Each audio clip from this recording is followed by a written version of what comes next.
Hey everybody, it's me, Chris. I'm back over here in the kitchen. I got Jack helping me out. And finally we're here making a new video. And we're going to show you how to make homemade pizza dough, but an updated version. And we're going to do it by hand. I've been hearing from a lot of people who feel like they can't make pizza dough at home because they don't have one of those fancy, expensive stand mixers. But you don't need it. You can do it all by hand. It's really, really easy. We're going to show you how. Jack, let's show everybody what the ingredients are, okay? 1 tablespoon of yeast, 2 tablespoons each of sugar and salt, and also 2 tablespoons of extra virgin olive oil, and 4 cups of water, 8 cups of flour, and 1 big bowl of flour for later. That's right. And if you don't have a big container of the active dry yeast, just use about 2 of these packets. They're 2 1/4 teaspoons each. Use 1 and a little less than the second one, and that'll give you a rough tablespoon. All right, so let's start making the pizza dough. And you know, one of the things I've found is most people don't have large mixing bowls, and you need a little room to work this dough. But what I do find is most people have a stock pot, something to make pasta and soup. So that's what we're going to use today. I have here a 6-quart stock pot. I'm going to add my 4 cups of water right into the pot. And then I'm going to put my yeast right on top of the water. Just spread it out a little bit. And now I'll add the sugar. That goes right in.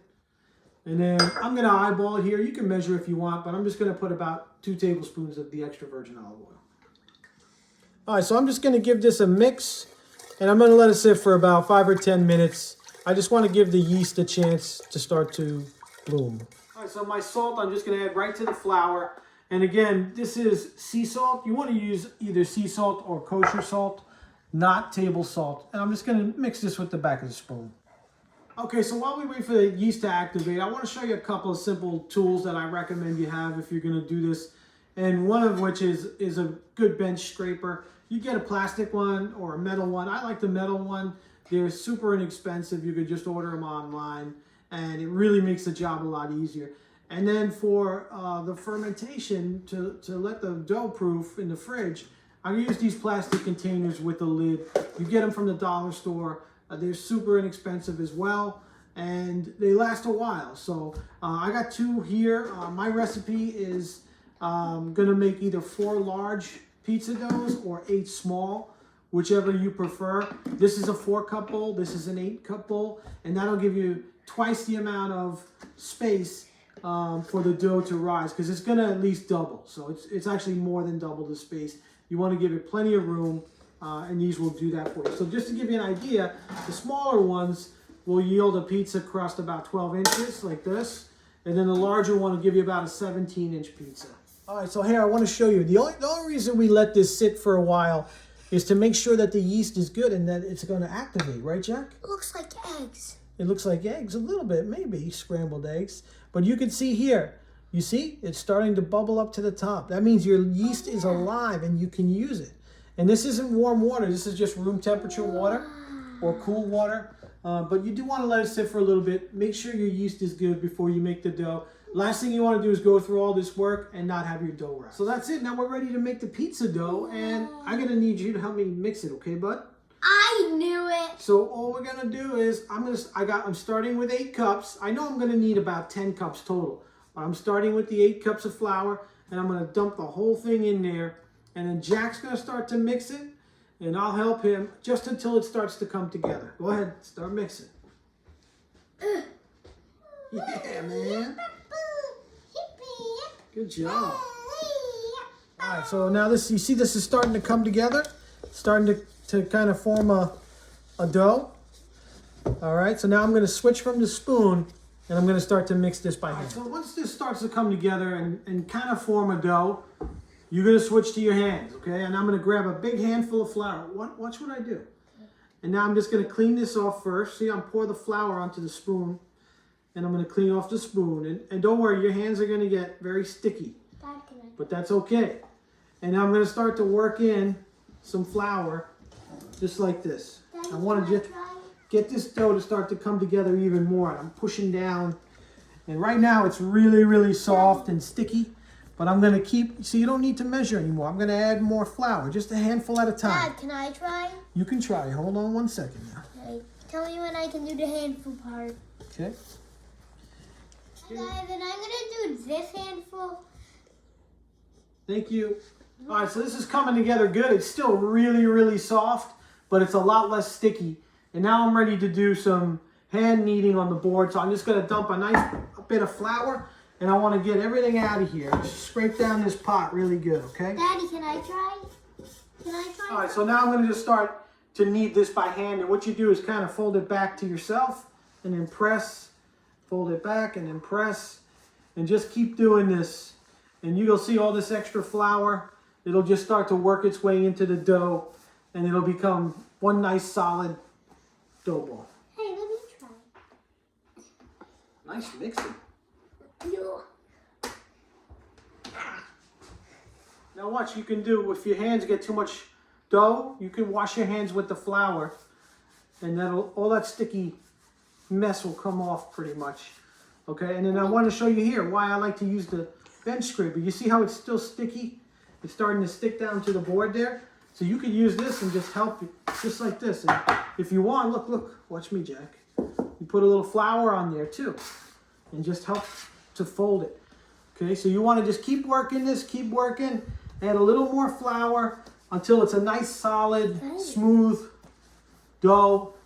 And then at that point, I'll show you the next. All right, so I think this is pretty good. I mean, you could knead it for as long as 20 minutes till it's nice and smooth. You don't need to. So this is pretty good. It's still sticking to the board though.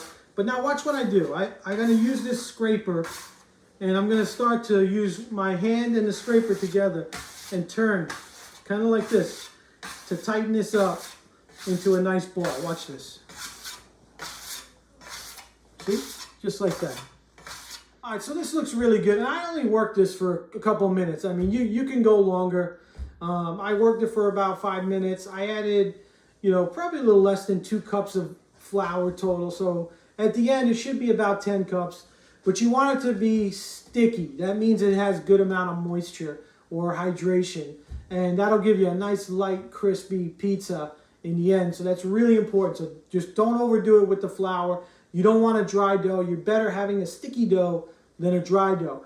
And now all I gotta do at this point, I'm gonna go right back. My pot's already dirty, but don't worry about it. I'm gonna put some olive oil around the sides and the bottom there, just like this. And I'm gonna use my scraper. I'm gonna pick this up, the whole thing, and drop it upside down.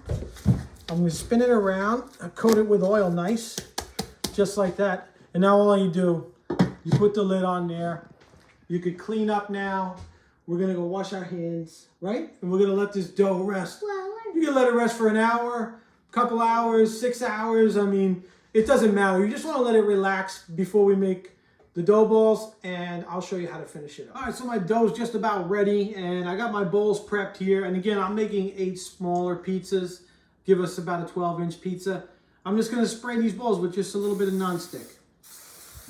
All right, so I'm ready to make the dough balls, and my dough should come right out of the pot because I coated it really well in the extra virgin olive oil. And you can see it just slides right out. All right, so I'm just gonna portion this out, and all we gotta do is just cut this in half, cut each half in half, and then cut those in half, and we'll have about 8 equal portions. If you want, you can weigh this out. You don't have to. And again, we don't need any flour because I got plenty of olive oil on here. So I'm just gonna start cutting this right in half like that. And then I'll just eyeball it here, cut that in half, and then take each quarter and just try and make 2 equal pieces. Pretty simple. Time to say no taste testing this time. All right, so this looks pretty good. And then we're gonna start to form the dough balls. And really, you could do this off the board, just like this. Kind of push up from the bottom and make it a smooth ball. All right, just like pinch that bottom to close it, okay? And then drop it right in the bowl. Or what you could do is on the dry part of the board, because remember, this is a little bit oily. On the dry part of the board, just kind of work it around with your hands. Just press with the heel of your hand and spin at the same time. And you can form a nice ball that way. Use both your hands just like this. Okay, just drop it into the bowl. Or you could use, if you want, another way to do it, just use your bench scraper to help you, kind of like we did when we formed the larger dough, and just spin it around like this. So however you want to do it, completely up to you. Just try and get a nice, smooth, uniform dough ball. All right, so these are done. And then the last thing I did before I covered them, I just sprayed the top with a little bit of nonstick spray. Cover these up, and they're ready to go. And now what you want to do is let these sit out at room temperature for at least an hour or two, and then you put them in the refrigerator, and you can leave them there for overnight, 2 days, up to 3 days. I wouldn't go past that, but the longer it sits, the better the flavor. The dough will ferment, it'll take on some character, and it'll be really outstanding. I recommend 48 hours.